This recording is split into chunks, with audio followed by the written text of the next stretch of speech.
Anam. Anam. Iditi adahanyo. Nous en sommes déjà au 5e jour de l'invasion russe en Ukraine. Ce matin, l'ONU estimait que les combats avaient déjà fait une centaine de victimes civiles, dont 7 enfants.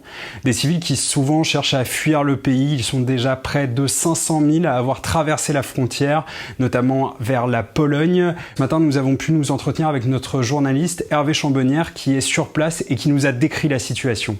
Du coup, salut Hervé. Est-ce que tu peux nous expliquer un peu où est-ce que tu es et ce que tu as vu aujourd'hui? Hier, j'étais à Budomierz et là, je suis 50 km plus au sud, à Przemyśl, dans une gare qui est un peu un nœud ferroviaire dans la région.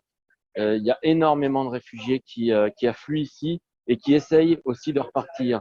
Alors, ce que l'un d'entre eux m'expliquait il y a quelques instants, c'est que il y a un tel afflux qui se retrouve coincé ici au moins 24 heures ou 48 heures. La situation est, d'un point de vue sanitaire ici, terrible en fait. Et du coup, il y a à peu près combien d'Ukrainiens qui sont arrivés? Et puis ils sont en famille, ils ont à peu près quel âge? C'est beaucoup de femmes et d'enfants en fait, hein. Hier, il y avait à peu près 1600 personnes dans un seul train. Un couple que j'ai vu là tout à l'heure m'expliquait que là où il y a normalement 4 places, ils étaient plus de 8. Donc ils ont mis un temps mais incroyable pour arriver jusqu'ici. Et ils sont partis, ils ont réussi à trouver un train et ils voulaient en fait partir n'importe où, ne pas rester là, ils en pouvaient plus. Et ils ont réussi à monter dans un train pour Varsovie il y a quelques instants. Et justement, dans quel état les réfugiés ils se trouvent d'un point de vue physique, mais aussi psychologique?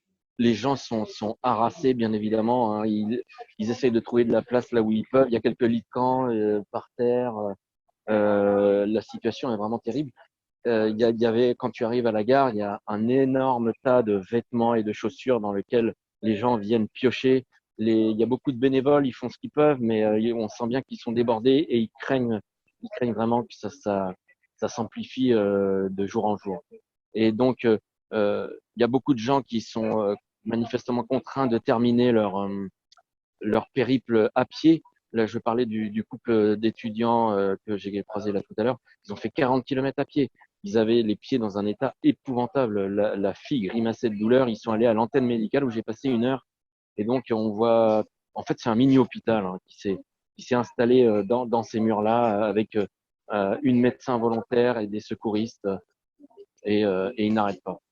Bah, selon toi, c'est quoi un peu les perspectives? Est-ce que c'est un flux qui va s'intensifier encore? Écoute, tout le monde s'attend à ce que ça s'intensifie. Hier, j'étais à la frontière, sur un poste frontière à Budomierz, et je voyais d'heure en heure, ils étaient obligés de bouger les tentes pour faire de la place. Et ici aussi, les gens, là, les secouristes me disaient que tous les jours, il y a de plus en plus de monde. Il y a de plus en plus de monde, ouais. Et ils sont débordés et ils me disaient, on fait ce qu'on peut, on fait ce qu'on peut. Mais oui, on voit bien qu'ils sont débordés. Merci Hervé, je te laisse continuer à suivre ça.